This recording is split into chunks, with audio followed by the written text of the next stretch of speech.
Assalamu alaikum wa rahmatullahi wa barakatuh. Welcome back to The Proof that Islam is the Truth, where in these episodes we've been discussing some of the amazing scientific miracles of the Qur'an. Information in a book 1,400 years old that every Muslim believes is the uncreated word of Allah, the creator of the heavens and the earth, revealed for the benefit and the guidance of all of humanity. But it's not just a claim that we make, it's something that we can back up with evidence. And we believe that for any rational human being, any thinking person who takes the time and takes the energy and takes the effort to look at these evidences and examine them dispassionately, will come to know that truly Islam is what it claims to be, the religion that has been revealed by God the Creator for the guidance and the benefit of all of mankind. And in our last episode, we were talking about some amazing facts in the Qur'an concerning the universe, how the Qur'an had described the universe is expanding, that the universe has a common origin, and that the universe that we know it as today was formed out of a gaseous mass, and how all of this information was only discovered recently. Let's look at some more verses of the Qur'an concerning cosmology. One of the verses we want to mention is that Allah is the one who created the night and the day, the sun and moon. Each one is traveling in an orbit with its own motion. Now it's interesting that the Arabic word referring to movement with self-propelled motion is the verb sabaha. And yasbabuna is what the actual text mentions. Now, this implies a motion that comes from the body in question itself. So if it takes place in water, it means to swim. If it means on land, it means to walk. So the implication is the movement is coming from the body itself. So if it was talking about something in space, it would mean to rotate. It would itself rotate. Now, this is amazing. The Qur'an is talking 1,400 years ago about the earth and the moon and the sun rotating. If you are perhaps thinking that the sun is static, it's not. The sun, as does the earth, as does the moon, they all rotate. Of course, the earth, however, rotates around the sun. The sun rotates around its own axis. So it is actually quite correct, is saying. And of course, the earth is in orbit around the sun. And also, by the way, the sun is also in orbit. But it is in orbit round the center of the galaxy. In fact, it is believed that ultimately, if the sun keeps going in its orbit, it would ultimately end in what is known as the solar apex, a sort of position that it will end up in the center of the galaxy.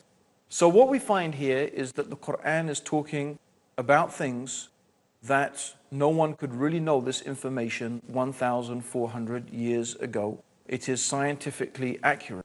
The idea of the alternation of the night and the day and of the spherical nature of the earth is actually implied in the 31st surah and the 29th ayah of the Qur'an.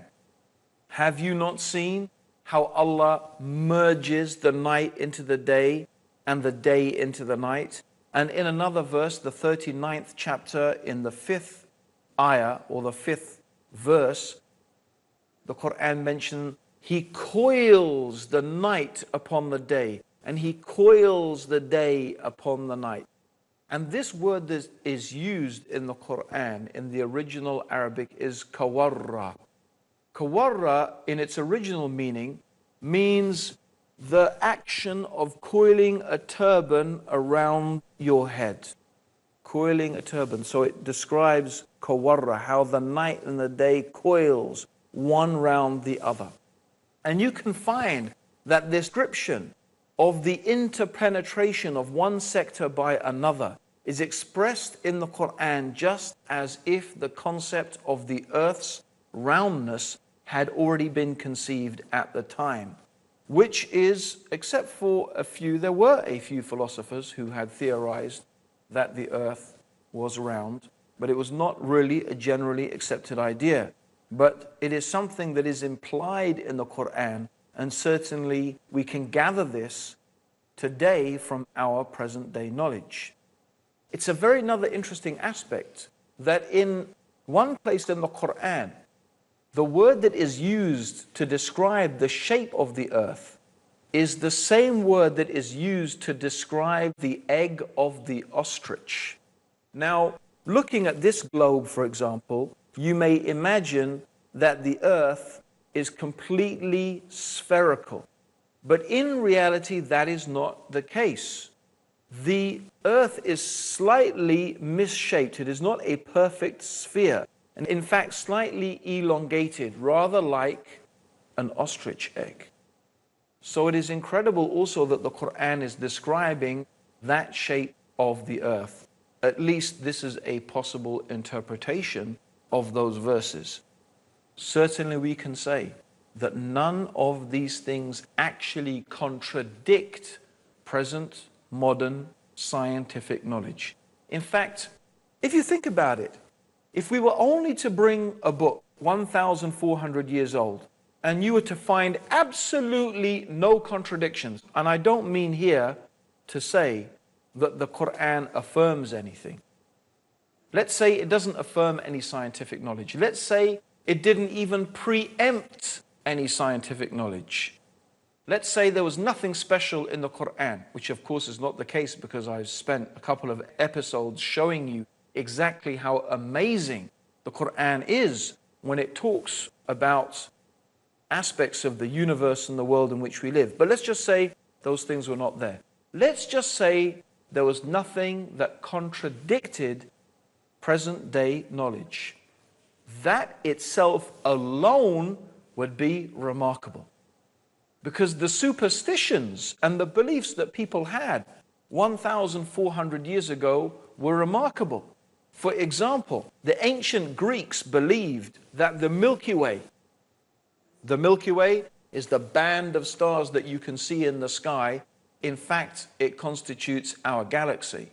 They believed that the Milky Way was produced when a particular Greek goddess was breastfeeding her child, and the child bit her breast and her milk spilled out, and that's how the Milky Way got to be in the universe.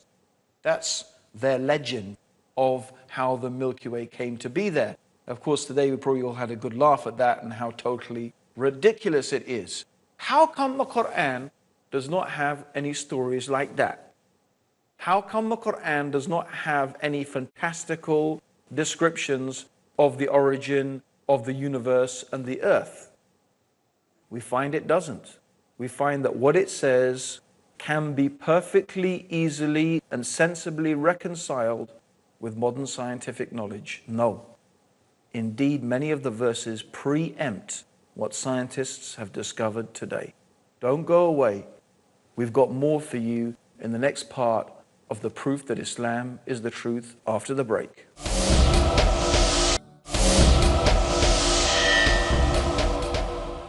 Assalamu alaikum, welcome back to the proof that Islam is the truth, where we're talking about some of the amazing scientific facts in the Qur'an that have been only discovered recently with modern scientific knowledge. Yet these things were mentioned in a book 1,400 years old. Let's look at some more of the amazing statements in the Qur'an. In the 10th surah, in the 5th ayah, the 5th verse, it says, "It is He," meaning God, Allah, "who made the sun a shining lamp and the moon as a light, and measured out their stages." Now the Qur'an describes the sun as siraj.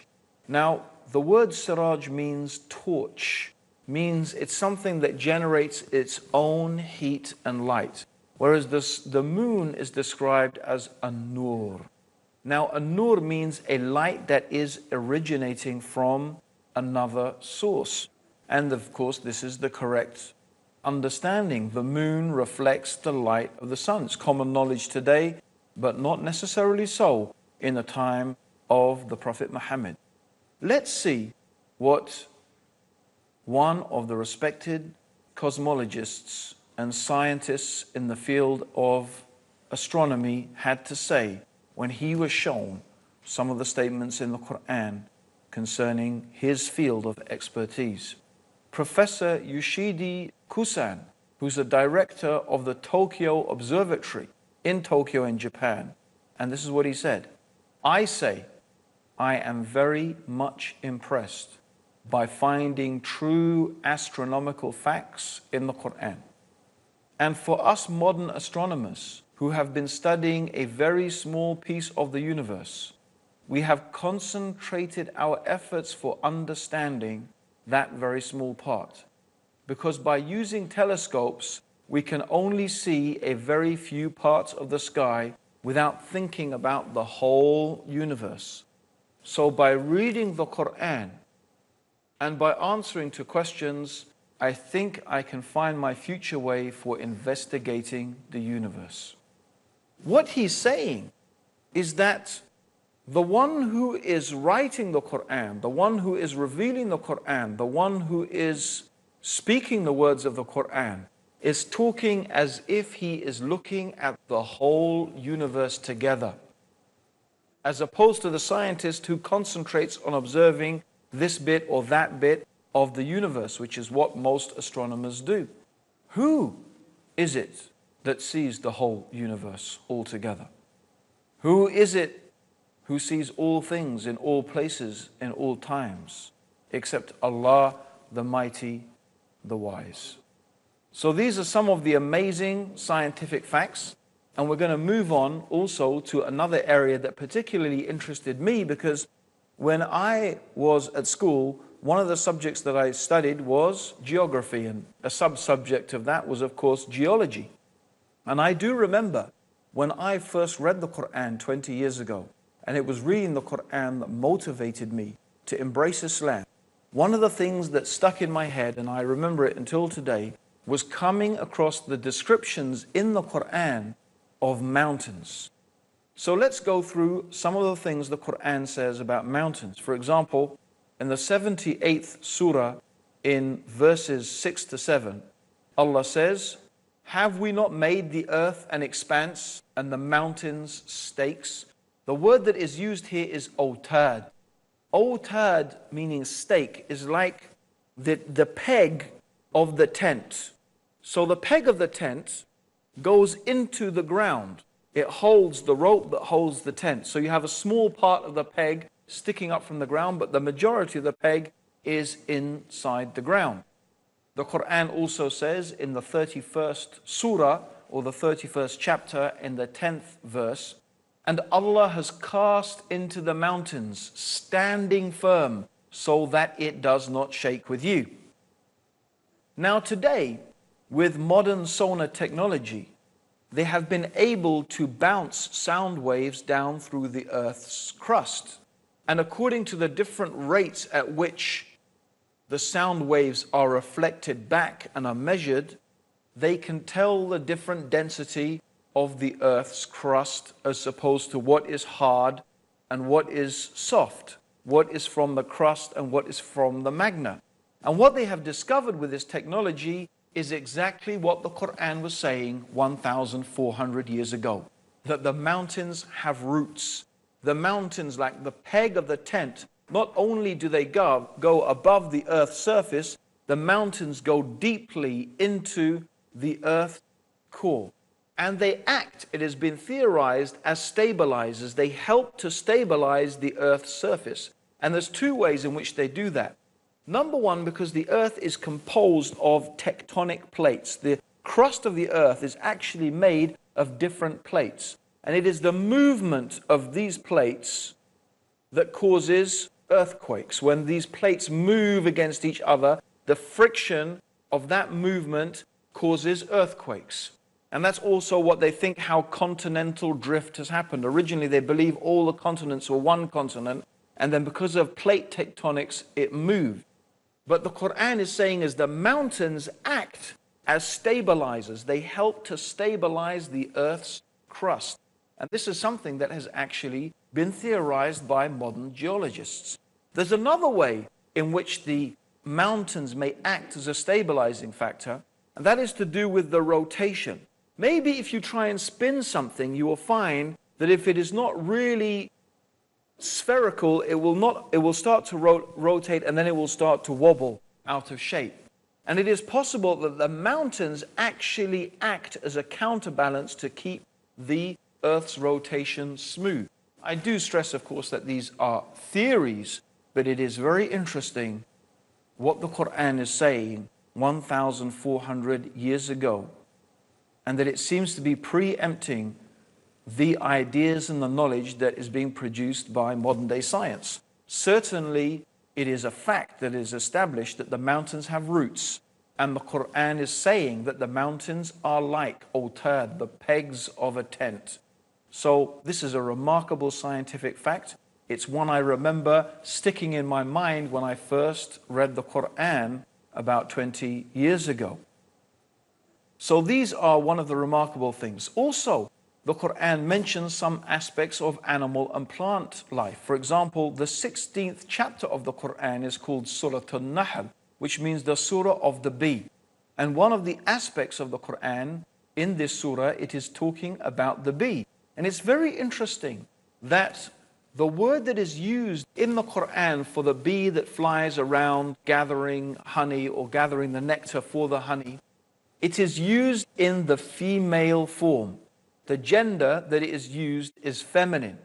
Although until recently it was believed that the bees were actually soldiers, they were males, and the ruler of the hive was a king.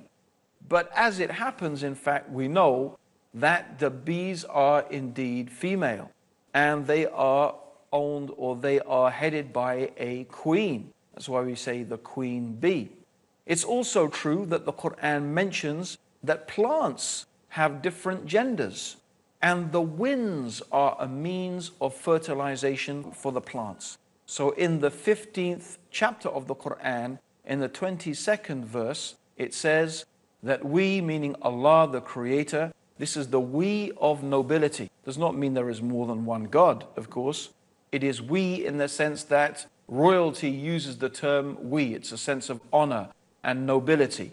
So the royal we, they call it. We sent forth the winds that fesontate. That means that the fertilize things.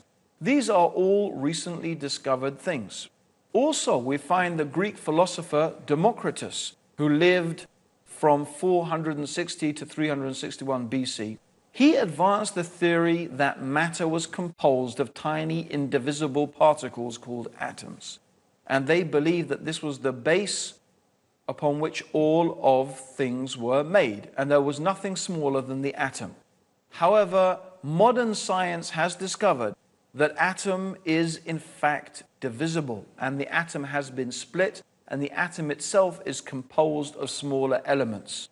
The Qur'an says 1,400 years ago in the 34th chapter and the 3rd ayah, or the 3rd verse, He is aware of an atom's weight in the heavens and on the earth, and even anything smaller than that.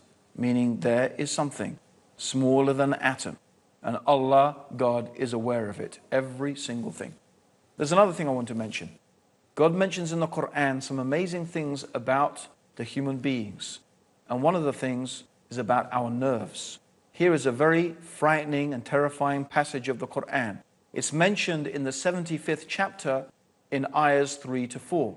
Does mankind think that we cannot assemble his bones? Nay, we are able to put together in perfect order the very tips of his fingers. God is telling us He can recreate us on this day, this terrifying day, this frightening day, the day of judgment. He is able to recreate you, even if you are dust, even your bones to the very tip of your finger. Why the very tip of your finger? Of course, you've all heard of fingerprinting, haven't you? Every single human being's fingerprint is unique. Why did God mention the fingerprint? Why did God mention the tip of the finger? This is the uniqueness of the human being. God is telling us, look, I can recreate you even to this fingertip. That is the power that I have. Even to your most unique attribute, I can create you to that.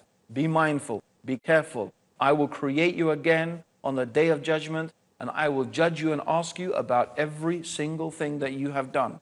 This is not common knowledge, How did anyone 1,400 years ago know about fingerprinting? And Allah warns us in the 4th chapter of the Qur'an, in the 56th verse, those who reject our signs, we shall soon cast them into the hellfire. And as often as their skins are roasted through, we shall change them for fresh skins, so they may truly taste the penalty. For Allah is exalted in power, the wise. This is a very frightening description of the hellfire. God is going to burn the skin and recreate the skin and burn the skin, so the people in the hellfire will taste the punishment.